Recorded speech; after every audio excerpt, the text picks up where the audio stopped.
Welcome back to our channel, जहां आज के समय हम शेयर्स एंड म्यूचुअल फंड्स के चैप्टर को स्टार्ट करने वाले हैं, जो कि FY बीकॉम के IDOL as well as regular दोनों ही स्टूडेंट्स के लिए बहुत यूजफुल वीडियो होने वाला है। अगर आप इस चैनल पर नए हैं तो चैनल को सब्सक्राइब करें, वीडियो को लाइक करें और हमारे साथ ज़रूर बने रहें। तो इस चैप्टर को स्टार्ट करने से पहले हम कुछ बेसिक टर्मिनोलॉजीज को समझेंगे इस चैप्टर से, जो कि इस चैप्टर का एक बेस, एक रूट और इस पूरे चैप्टर को समझने में बहुत मददगार होगा। जिसमें से पहला चीज है शेयर्स। What is share? ये एमसीक्यू बेसिस में पूछा जाता है, या फिर ऐसे भी जनरल गाइडलाइंस के लिए आपको पता होना ही चाहिए। तो जनरल नॉलेज के हिसाब से shares is nothing but a small part of capital. Small part of capital. अब कैपिटल का मतलब होता है वो अमाउंट जो आप किसी बिजनेस में लगाते हैं उस बिजनेस को रन करने के लिए। और बड़ी बड़ी जॉइंट स्टॉक और मल्टीनेशनल MNC कह सकते हैं आप लोग, मल्टीनेशनल कंपनियां, ये ऐसे ही शेयर्स इशू कर करके अपना कैपिटल जनरेट करती हैं। मतलब कि एक तरह से अगर आप किसी कंपनी के शेयर खरीदते हैं तो आप एक तरह से उसमें पैसा इन्वेस्ट कर रहे हैं, आप उसके सम परसेंटेज के पार्टनर बन जाते हैं। ठीक है। और जब वो कंपनी मुनाफा करती है यानी कि प्रॉफिट करती है तो आपको शेयर्स में प्रॉफिट मिलता है, अगर लॉस करेगी तो शेयर्स में लॉस होगा। That's about share market. ठीक है। अब इसके बाद जो दूसरी टर्मिनोलॉजी समझनी चाहिए आपको वो है डिविडेंड की। अब डिविडेंड क्या होता है ना, dividend is nothing but a interest on shares. मतलब आपने सम परसेंटेज या फिर सम अमाउंट का शेयर खरीदा तो उस पर जो इंटरेस्ट मिलेगा वही होता है डिविडेंड। ठीक है। अब बात आती है हाथी के दांत दिखाने की और खाने की ओर। ये कहावत आपने सुनी होगी। तो इसका मतलब क्या है पता है यहाँ पे, कि हर शेयर के दो वैल्यूज होते हैं। एक होता है फेस वैल्यू और एक होता है मार्केट वैल्यू। अब फेस वैल्यू इट मीन्स कि उस पर्टिकुलर शेयर का जो ओरिजिनल अमाउंट होता है उसे कहते हैं face value. Original amount is face value. और मार्केट वैल्यू यानी कि वो अमाउंट या फिर वो वैल्यू जो उसकी मार्केट में है। मतलब वो अमाउंट कह सकते हैं आप जिससे जिस बेसिस पे, जिस अमाउंट पे उसे परचेज या फिर सेल किया जाता है। ट्रेडिंग अमाउंट कह सकते हैं कि इस शेयर को अगर आपको बेचना है या फिर खरीदना है, वो जो बेचने और खरीदने का प्रोसेस होता है वो होता है मार्केट वैल्यू के बेसिस पे। ठीक है। और फेस वैल्यू यानी कि उसकी ओरिजिनल वैल्यू। जनरली किसी भी क्वेश्चन में फेस वैल्यू नहीं भी दिया हो या फिर दिया भी जाता है तो वो फेस वैल्यू का अमाउंट मोस्टली 100 रुपीज या फिर 10 रुपीज का ही होता है। याद रखिएगा कि शेयर्स या फिर शेयर्स का जो मोस्टली फेस वैल्यू होता है वो 100 रुपीज या फिर 10 रुपीज होता है। एक तरह से आप कह सकते हैं इजी टू कैलकुलेशन के लिए किया जाता है, या फिर एक जनरल एक लमसम अमाउंट होता है, इसलिए इसे हम कंसिडर करते हैं 10 रुपीज या फिर 100 रुपीज। अब और मार्केट वैल्यू आप समझे कि ट्रेडिंग अमाउंट होता है या फिर ट्रेड अमाउंट जिस बेसिस पे खरीदा है बेचा जाता है।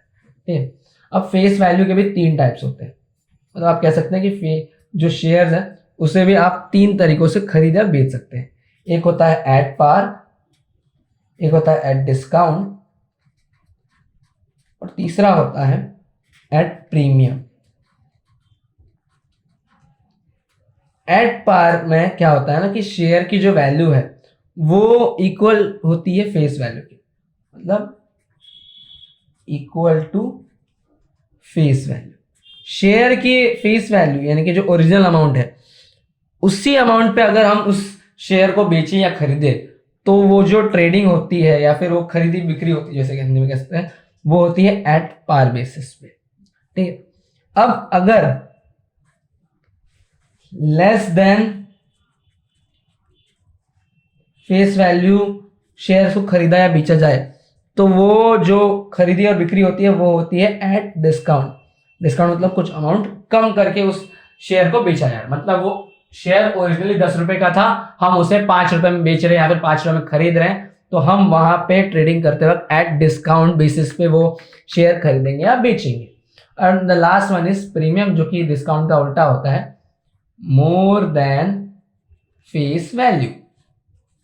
मतलब जिसमें कि जो शेयर का ओरिजिनल अमाउंट है, ओरिजिनल जैसे 10 रुपए या 100 रुपए का शेयर है, तो हम उसे थोड़े महंगे दामों पे खरीदे या बेचे, तो उसे कह सकते हैं कि हम वहां पे ट्रांजेक्शन कर रहे हैं एट प्रीमियम बेसिस। अब ये तीनों कंडीशन किस बेसिस कैसे डिसाइड होती है, ये शेयर मार्केट की बेसिक नॉलेज के लिए आप यूजफुल है आपके लिए, कि देखिए अगर कोई कंपनी है जो बहुत प्रॉफिट कर रही है, तो वो चाहेगी कि उसका जो कैपिटल है वो भी वो ज्यादा से ज्यादा जनरेट करे, इसलिए उस टाइम पे वो शेयर जो है वो एट प्रीमियम बेसिस पे इशू करती है, मतलब वो प्रीमियम बेसिस पे जो कंपनी के शेयर होते हैं वो बेचती है, तो उससे कहते हैं एट प्रीमियम बेसिस। अगर वो कंपनी घाटे में जा रही है, लॉस में जा रही है, तो उस कंपनी के शेयर की वैल्यू गिर जाती है, मतलब उस कंपनी का लॉस आया तो कोई इतना इन्वेस्ट तो करना नहीं चाहिए किसी लॉस वाली कंपनी में, तो वो कंपनी अपने शेयर्स डिस्काउंट बेसिस पे बेच देती है। ये एक बेसिक नॉलेज की चीज़ है, अगर आपको समझा होगा तो गुड, वेल एंड गुड, अगर नहीं समझा होगा तो कोई इतना फर्क नहीं देगा इस चैप्टर पे, ये जैसे बेसिक नॉलेज के तौर पे बात हुई। ठीक है, अभी तक हम लोगों ने share, dividend, face value, market value और at par, at discount, at premium, ऐसी बहुत सारी टर्मिनोलॉजीज को सीखा है। अभी कुछ और चीजें हैं जो इसमें बहुत यूजफुल है। अब मुझे बताइए, एक छोटा सा एग्जांपल लेते हैं। अगर मैं आपसे कहूं कि हमारे पास 100 रुपए हैं, ठीक है, ध्यान से सुनिएगा मेरा क्वेश्चन, हमारे पास है टोटल 100 रुपीज, ठीक है, और हमें कहा गया है कि हमें एक पेन 10 रुपए का मिलता है, ठीक है, टोटल अमाउंट वी हैव, ठीक है, और एक पेन की वैल्यू है 10 रुपए, ठीक है, तो हम 100 रुपए में कितने पेन खरीद सकते हैं? कमेंट सेक्शन में अभी के अभी जवाब दीजिएगा, वीडियो को पॉज करके लिख दिया, ठीक। तो हम अगर हमारे पास 100 रुपया है और एक पेन हम 10 रुपए का खरीद रहे हैं, तो हम टोटल 10 पेन खरीद सकते हैं।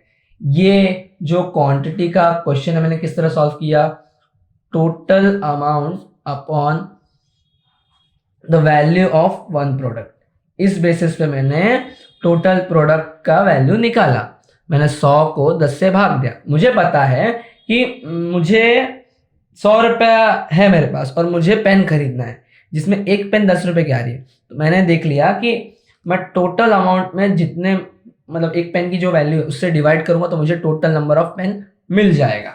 होप सो कि आपको ये चीज समझी होगी। यही है नंबर ऑफ शेयर्स का एक कॉन्सेप्ट, मतलब नंबर ऑफ शेयर का एक फॉर्मूला एक तरह से।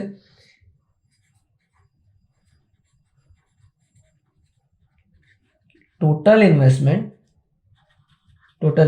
कह सकते हैं आप upon face value of one share, face value of one share, इस बेसिस पे हम लोग नंबर ऑफ शेयर्स निकाल सकते हैं। मतलब अगर मुझे कहा जाए कि मैं किसी कंपनी में 1000 रुपीज इन्वेस्ट कर रहा हूं, 1000 रुपीज इन्वेस्ट कर रहा हूं, इट मीन्स कि मैं 1000 रुपीज के शेयर्स, 1000 रुपीज में शेयर्स खरीद रहा हूं, जिसमें एक शेयर की वैल्यू है 10 रुपए, तो मैं 1000 में 10 से भाग करके पता कर सकता हूं कि मैंने टोटल कितने नंबर ऑफ शेयर्स खरीदे होंगे या बेचे होंगे। ये एक नॉर्मल सा कॉन्सेप्ट है। ये नंबर ऑफ शेयर्स, ये सब जो चीजें हैं, ये सब हमें आगे यूजफुल होने वाली है। हम कुछ क्वेश्चंस के जरिए इन्हें और अच्छे से समझेंगे, ठीक है। फिलहाल आपको ये नॉर्मल चीजें जो समझी होंगी, ठीक है। अब इसके बाद जो दो फिक्स कॉन्सेप्ट्स है, जो बहुत बेसिक नेसेसरी कॉन्सेप्ट्स है, वो अगर हम लोग समझ जाएंगे तो ये पूरा चैप्टर हमारे लिए इजी टू अंडरस्टैंडेबल हो जाएगा। जैसे पहली चीज है ब्रोकरेज की, ब्रोकरेज यानी कि दलाली। अब ब्रोकर का नाम आप सबने सुना होगा। Broker is someone who help us to purchase और सेल समथिंग, एक तरह से मिडल मैन।